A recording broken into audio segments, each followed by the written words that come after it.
wanted to buy Nirnamesh's stuff.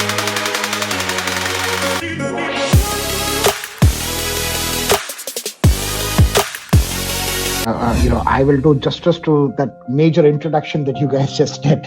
Okay. First and foremost, I should tell you that I'm not a technologist. I'm not an engineer. Actually, my father took a look at my 10th standard math score and he said, "You'll never become an engineer." And actually, I am not an engineer. Okay, so I don't know to write a single line of code. I went to hotel school. I did hotel management. For me, Java has got nothing to do with technology. It's just good coffee. That's all it is. But what I have been doing all these years is selling technology. I'm an entrepreneur, thanks to the .com era. And I lost a shirt off my back. Okay, I really don't know what the hell hit me. I lost whatever money I had made. I was literally on the streets. And the only good thing that came out of it was the venture capital company who had invested money in a company lost more money than I did. if I can get any kind of vicarious pleasure, that was the only pleasure I got out of it. Around that time, my dad, he was retiring, and I'm the only son. I have two sisters. So, and being a Malayali, my dad's idea of asking me to come back home was, "I am retiring, when are you coming?" There was never a question of, "Can you do anything else?" So I packed up my bags and came back to India. Okay, that's all he wants to do. Right? Is he willing to pay me money for it? Absolutely, he's willing to pay me money for it. So the whole idea of entrepreneurship is, ladies and gentlemen, no sale happens between two people, two companies. It happens between two people. Right? It will happen between me and Harshita or Mohan or Nirnamesh. When we sit across a table, what I need to do is tell you a story that will make you look good. Your KPIs have to be taken care of so that you will get your next promotion. I'll get my sale.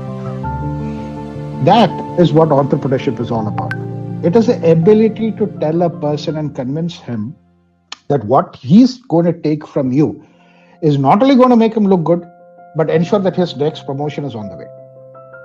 That, in many ways, is unfortunately something that a lot of people don't pay attention to. I came back to Kerala and I grew rubber and cardamom for a while.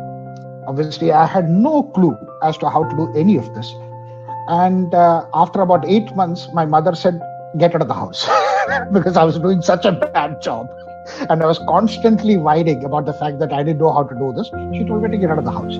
So I went back to Bangalore and I went and told my then boss, or my previous boss, his name was T.K. Kurian. He was the CEO of Wipro. I told him to give me a job that will keep me gainfully underemployed. So he gave me a job instead of sales, he gave me marketing. And he said, "You do marketing." So I sat behind a desk and I sold what I otherwise would have sold, traveling around the world and selling. And along the way, because I went to hotel school, he also put me in charge of executive briefing centers, which is facilities that large part is called the use of UAVs, or $250,000 for that vehicle, for that aircraft to go and come back after its MRO thing. If you can predict it, imagine the amount of money that you can save. The fourth one that we are creating is what is called the use of UAVs or drones as first responders in case of an emergency. Now, in many ways, it's kind of contradictory, right? We think first responders are responding when there is an emergency. Are they responding? Chances are no, they are actually reacting, right? Who reports an accident? Who reports an explosion? A person who is stuck 2 kilometers away who sees some smoke rising up. Because the chances he called up the dispatch number primarily because of the fact that he sees smoke rising up and he's stuck in traffic, right? The dispatcher does not know what is the situation at ground zero because there's nobody at ground zero who can provide them with ground zero information because either they have been directly affected by that incident or they are running as far away as possible from ground zero, right? So because of which you have the fire force, the police and the EMT, the medical guys reaching there, then coming to a conclusion as to how to respond to that situation. The problem there is it leads to unnecessary deaths.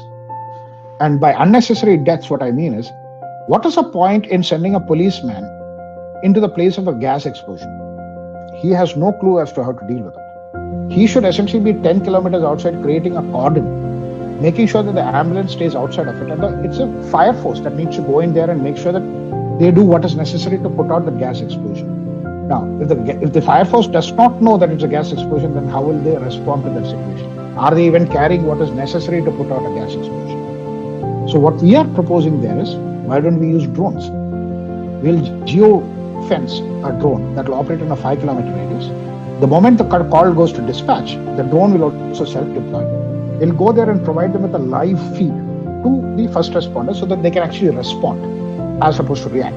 So if the drone is going to report that it's a gas explosion, then the fire force knows that they need to carry whatever is necessary to put out a gas fire. The policeman knows that he needs to create a cordon 10 kilometers out so that nobody else goes into the impact zone. And the medical technician stays outside of it so that they don't unnecessarily imperil their lives. This is not just about saving lives also. It is also about a single source of truth. Now, what happens subsequent to an event? You have all the first responders write a report. If there's a fatality, the coroner has to write a report. There is a plaintiff and the defendant. There is the insurance company. There is a court system. There is a government. All of these people are essentially writing reports based on what they think happened. It's a perception of what happened, not the truth. The truth can only be found by somebody who is right there, right? Everything else is essentially something that you have decided based on what you saw subsequent to the fact. Now you have an important thing coming directly to you, unadulterated feed, which can be a single source of truth. Now, the moment you have a single source of truth, which can be parsed by an artificial intelligence system, the reports automatically get written. Everybody is writing the same report, right? So what that brings is, instead of spending 63, by the way, the United States spends $63 billion.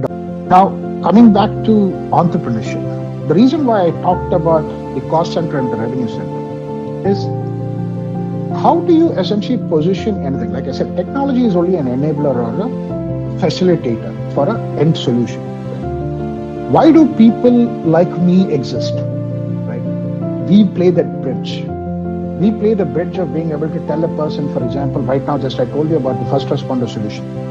If I had gone and told the ruler of Dubai or the Dubai Police Authority or the Dubai Road Transport Authority or the Emergency Authority that I'll take a Honeywell drone, I'll put a TensorFlow stack on it, I will use FLIR cameras, I'll feed all of that to you, you'll tell me that is a door, get the hell out, right? Instead, I go and tell him the one thing that he understands. Let me make this cost center to a revenue center. He immediately understands what I'm trying to tell him because he understands the benefit of what is coming out of it. That is entrepreneurship. That is what you essentially are trying to prove in this.